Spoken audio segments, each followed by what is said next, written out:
Kosha, this is the new cool group in politics. The fans on the internet are going crazy, but Trump and Elon Musk in particular are basically joined at the hip, and they're promising to shake things up.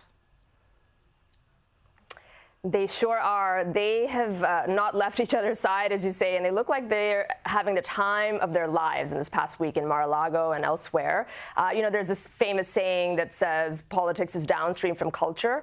I think what Trump and Musk and this whole group are proving, at least in this instance, it's in the reverse, and culture is downstream from politics. Everything from his dance move to these photos that they're releasing, and they're having fun at the UFC and flying on jets and all of that.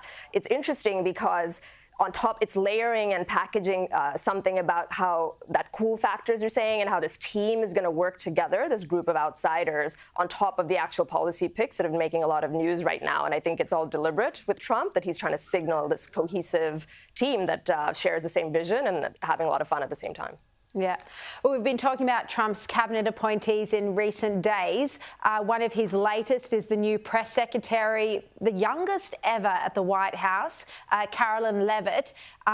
Also, another controversial pick has been RFK Jr. to head the Department of Health and Human Services. What's the reaction, Kosha, been like to these two appointments?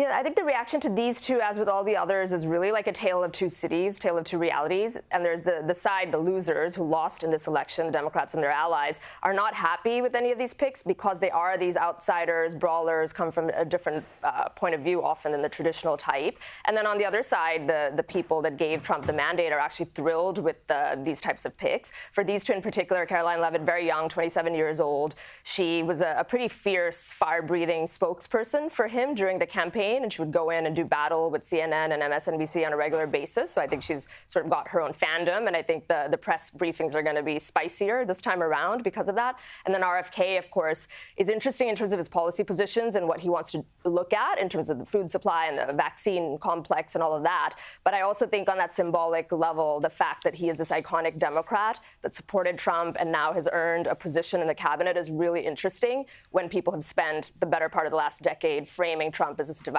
figure. It's just interesting that one of the most iconic Democrats in U.S. history is actually in his cabinet now, potentially. Yeah, it's fascinating. Kosha, I just want to shift to Russia because Russia has targeted Ukraine in a major drone and missile attack. And this comes kind of shortly after Joe Biden greenlit Ukraine's use of long-range missiles against Russia. Do you think these two things are linked? It would appear so, and it is interesting that the Biden administration made this move at the 11th hour, with just 2 months left in his presidency. And some would say that it's sort of he's pushing in or packing in a little bit of an escalatory move while he has that time left, because the Trump administration has made no secret of the fact that they're going to go a different way, probably towards a peace settlement of some sort. And I do think that the two things, are linked, and that's probably the most logical conclusion we can draw from what's happened in the last 24 hours. Yeah, look, that Russia attack overnight on Ukraine has been highly concerning, and it, has been reported that it targeted some critical sites. So, look, we have to hope that that aggression from Russia doesn't escalate as well in the next 2 months. I mean, Trump has said he's going to sort this out. We're yet to hear the proper detail of that. His remarks, as you said, during his election campaign about Zelensky were very concerning.